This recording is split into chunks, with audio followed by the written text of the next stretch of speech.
It's time for Let's Get Real with your host from Bob Richards and Associates, Bob Richards.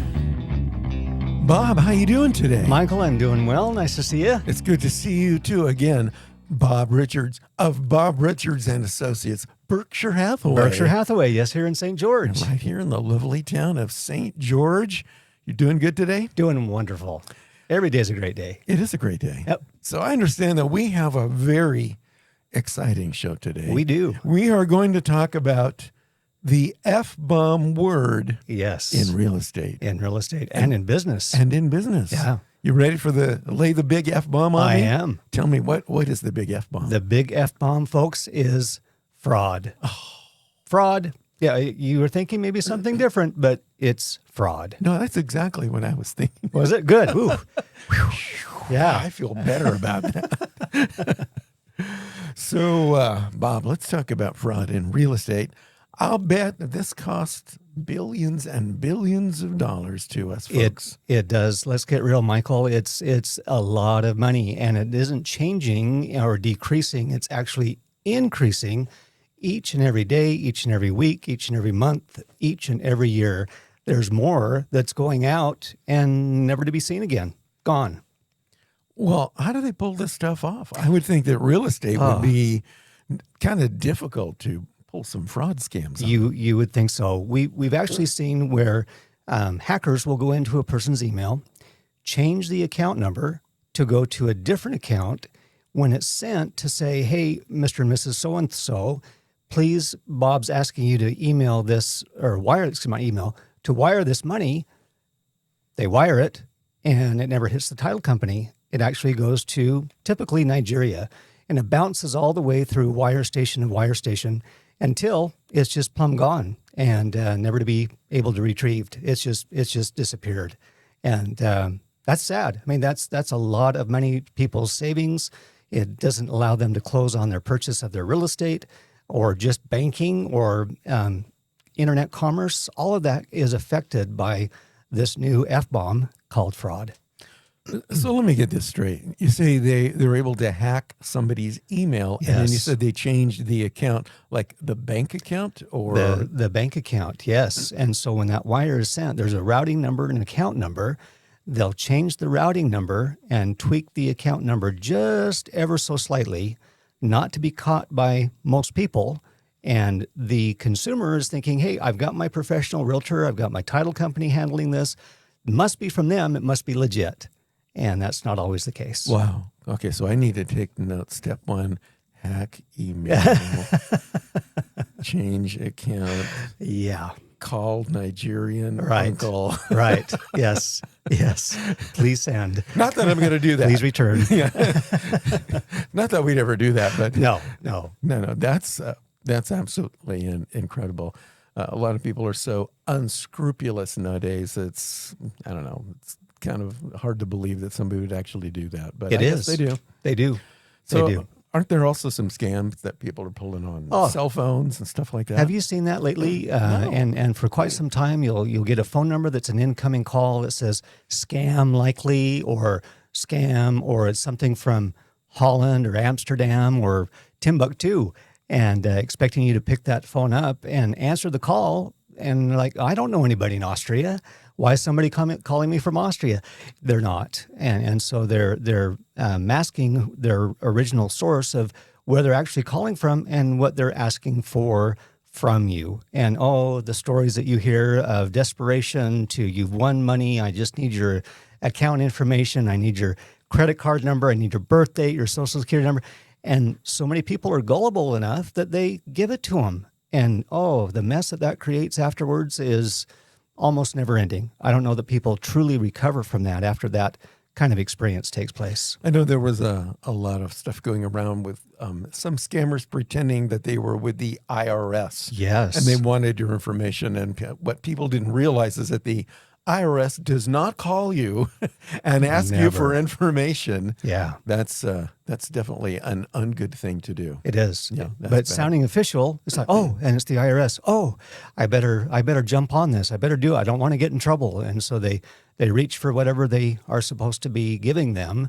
And that IRS person is definitely not part of that organization. I had a friend who got stung by something on Facebook. Ooh. And we see a lot of this where people on Facebook and social media, they can pretend to be your friend. They can pretend to be someone you know, and they can actually impersonate someone you know. And I've had some of these things, and the context of the content that was written to me was so out of character of the person that I know.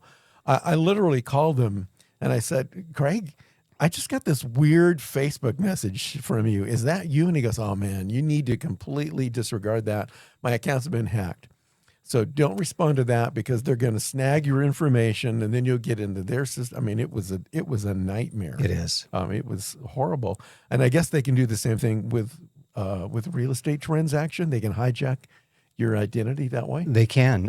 Here's a couple of scenarios that we've run into, very similar, where an individual calls an agent and says, I'm desperate to sell this property. It's typically vacant land or a lot. It's not necessarily a home. I need to get rid of this quickly. I've got a financial issue, a medical issue, a divorce issue, whatever it might be that sounds urgent and desperate. The agent thinks, oh, wow, hey, I'm going to get on this. And he wants to just fire sell it, get rid of it, unload it. And so the anxiousness of the salesperson or the realtor is like, oh, okay, great. That's going to be a fast payday and that kind of a thing. So they put the listing together. They put an offer together with a buyer that's ready for a fire sale type of purchase. And then they go to close. Title company doesn't know the individual from Adam, thinks that the signature that is on that closing document and that warranty deed must be the seller.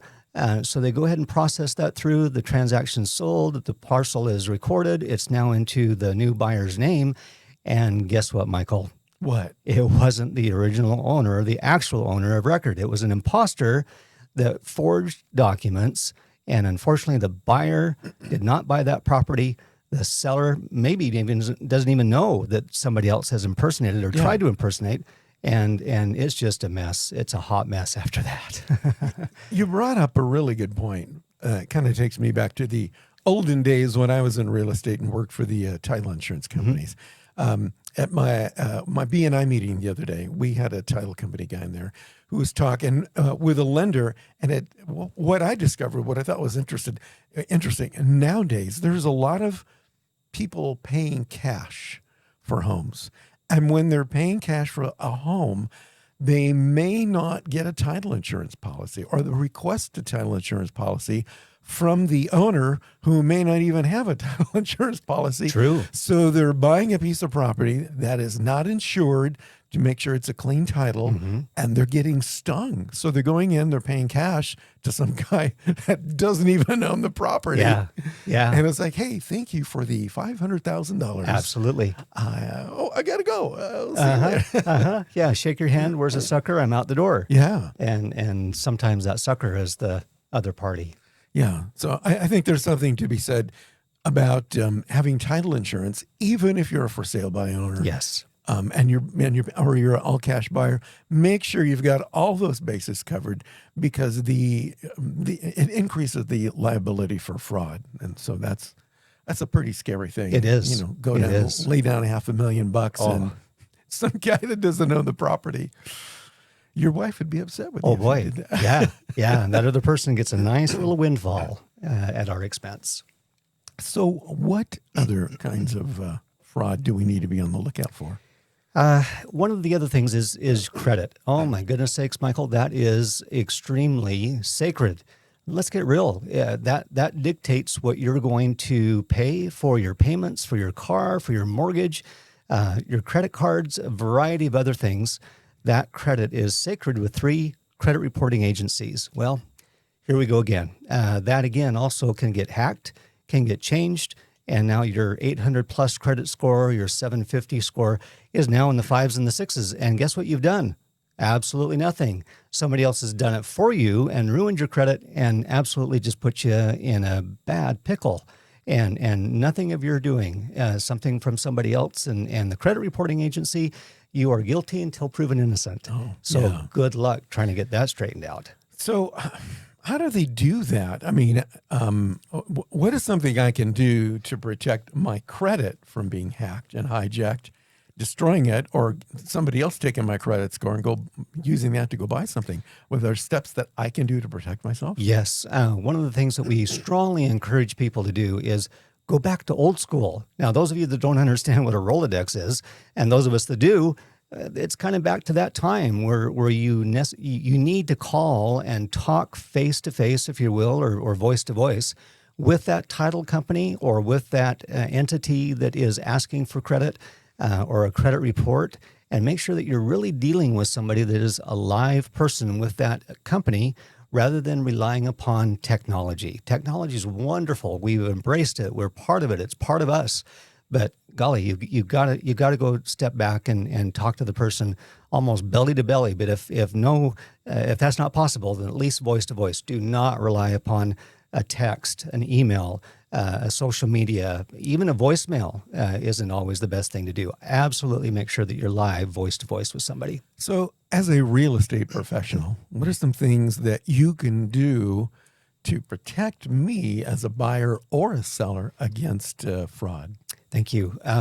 Great question. And that's one of our duties is that we have a fiduciary to our clientele. That means that we hold sacred funds. We hold your information in confidence. We don't let out your information to anybody else. In fact, even on the listings of the homes that we sell, your phone number is not displayed because that also can be public information that people can take. They start calling you from Home Depot, from Mary Kay, who knows, and all you had was a phone number on a listing. So all of that information has to be kept in private and confidential, only between the realtor and the client, never to be dispersed out to anybody else until we get to a title company where we're in escrow, and then we bring that party into the transaction as well as maybe the other purchasing or selling party and their agent as well. So I'm going to ask you a sensitive question here because I know this doesn't pertain to you, but have there been instances where a realtor may have worked in collusion with a scammer to perpetrate some type of fraud scheme or scam upon a potential buyer or seller? And what can I do as a buyer or a seller to make sure that the realtor that I work with, let's say that, heaven forbid, somebody isn't working with you. Mm-hmm. They'd have to be crazy not to. But let's say that they're working with some other realtor. What can I do to make sure that you're the real deal and that you're not working in collusion with some scammer over here? And if you're both going to take my money and split it and, a cruise to Belize. Cool. Right. What can I do? Yeah. No, great question. Interesting that back when the market had crashed back in 2007 and 8, and it was just a mess. Foreclosures, short sales, everything was just going upside down and crazy. Well, there was 3 title companies that were shut down here in southern Utah for doing just that. No way. And 4 realtors that were also involved in doing just that, Michael. They're out at Purgatory or up at the point of the mountain or wherever the new jail is up there, serving time for fraud and embezzlement and theft. And they're in the pokey for quite some time. Wow. So you really do have to be careful and make sure that your realtor is experienced, knows about these potential pitfalls, because it eventually falls upon you financially. There is certain liability to the realtor, to the title company, to other parties, but it's the money coming out of your pocket that's being lost, and that's the unfortunate part. There were title companies doing that same thing? Yes, and not in Timbuktu, right in our own backyard. And were they underwritten by name brand title companies? They were, yes, absolutely. All sorts of different ones, First American, Old Republic, Chicagoland, all of those that are popular title companies and popular title insurance providers, and schnook at them all. Oh my gosh. Yeah. And these were actual affiliates of like First American in Chicago and Old Republic? Yes, authorized to issue title insurance policies in their behalf. And while there was behind the scenes or backdoor or under the table occurrences that were hiding the real truth. So who was on the hook for that? Was it the customer, or did the legitimate version of the title companies pick up where the scammers left off? Or they did. How did they? Okay, that's good. They did. They were able to come in and help to fix the problem. There was fines. There was, like I say, jail time. And fines, I mean, if you're in jail, how are you going to pay back a fine? Yeah. You get the fine, and it may be hundreds of thousands, maybe millions of dollars. How are you going to even pay that back? That's just facetious in my opinion. But doing time is, helpful, but it doesn't really cure the person that was offended. And so that's an unfortunate thing. But these other companies, they did step up. That's amazing. Yeah. Because, I've done work with First American in Chicago and even Old Absolutely. Republic. I know them to all be very reputable, Oh, boy. outstanding companies. And to hear that somebody under the guise of their name would perpetrate that kind of a fraud upon a customer, that's just crazy. I mean, you really got to be careful if you're a buyer or a seller to make sure the people that you're working for are not trying to commit fraud upon you, even if they're dropping big name companies like that. Absolutely. It's like, so how can you be sure that you're not going to get, as they say up here locally, you're not going to get hosed over? That's right. Another Southern Utah phrase, yes. And you're absolutely right. You've got to make sure as a client that you're doing your due diligence with your realtor. When you're interviewing somebody to help you buy or sell, you need to ask these important questions. How involved are you with the community? Are you a member of the Better Business Bureau? Have you ever had any complaints filed against you by the Division of Real Estate, by the state of Utah, from the licensing division, from the local board? Those kind of things that you need to ask. Those are crucial conversations from a buyer or a seller with their agent, rather than, oh, we've got this many bedrooms, this many baths, this square footage, where do we sign? It's got to go deeper than that, Michael. It just cannot be that superficial. Anybody can show a house. What we try to do is help fund a future with our client. You can tell anybody, oh, here's a house, here's the kitchen. Oh, really? Why? How do you know that? Well, there's a stove. But when you start to get back into the real purpose of real estate and what that does for a person's future, or persons, families, and extended families, generations, you got to make sure you get it right, because it can affect and perpetuate for generations to come negatively or very rewarding positively. Wow, it's scary, especially the fact that they're using brand name companies and stuff like that. I mean, it's not like you're dealing with somebody like Four-Fingered Lefties title insurance. Yeah, or some pawn shop or something like that. Like, whoa, didn't know they did that. Joe's Pawn Shop and bait and real estate. Come on in. Come on in. Yes. We got a deal Oh, for boy. you. Open late till 11 o'clock for your convenience. You're like, my oh, gosh. goodness gracious, not again. So what can they do before wiring money? What do I need to do here? Yeah, again, absolutely. Make sure it's voice to voice. Make sure that you are understanding of the process. Make sure your realtor goes through each and every step of this process of buying or selling, so that it's not just, well, we get an offer on the home, or we submit an offer, it gets accepted. My job's done. If that's the case, folks, you've needed to find a different person from the very beginning, because if they're washing their hands and they're not watching this all the way to closing, then they are not representing that person very well. And you're paying, as a buyer or seller, a lot of money to your realtor to make sure that these things are handled and done properly, accurately, honestly, and certainly successfully. So before we go, in summary, what tips and advice can you give us to protect ourselves against fraud, buying or selling? Be careful. Okay. Be careful. It's a matter of personal gut feel or woman's intuition. It's more than that. You'll find and you'll realize, you'll understand, you know what, like you're with your friend, that doesn't sound like him. And if it doesn't sound like him, it's not him or her. Beware of the imposters. Don't give out your information online. Be extremely careful who you do give your information to. And I'd even back off what you are doing, maybe online with purchases and that kind of thing. Step back a little bit and see, okay, what does that do if I do that? The word cookies you see a lot on websites that are obtaining information and what they call artificial intelligence. You have to be careful with that, folks. It could be to your demise. Yeah. The AI thing is really getting scary right now. It is Yeah. Big Brother. Yeah, that's etc. kind of going off the rails. Yeah. So, Bob, if somebody has questions and they'd like to talk to you further, how can they get a hold of you? We thrive on this, Michael. We absolutely love to help people understand the true nuts and bolts, the basis of what this can do for them. 435-688-UTAH. Buyutah.com is my website. We're more than happy to answer any questions, meet with you, make sure that your financial affairs are in order. Maybe you have a trust or a will that needs to be looked at. Maybe you're just curious to say, hey, are my affairs in order? We're happy to help and consult with people doing that. Yeah. Bob, thanks for being here with us Good to today. be with we you. want to thank Bob for joining us. Bob Richards of Bob Richards and Associates, Berkshire Hathaway, right here in St. George, Utah. I'll see you again later. Sounds good. This has been Let's Get Real with Bob Richards from Bob Richards and Associates. For more information, buyutah.com. We invite you to return again for another edition of Let's Get Real with Bob Richards from Bob Richards and Associates.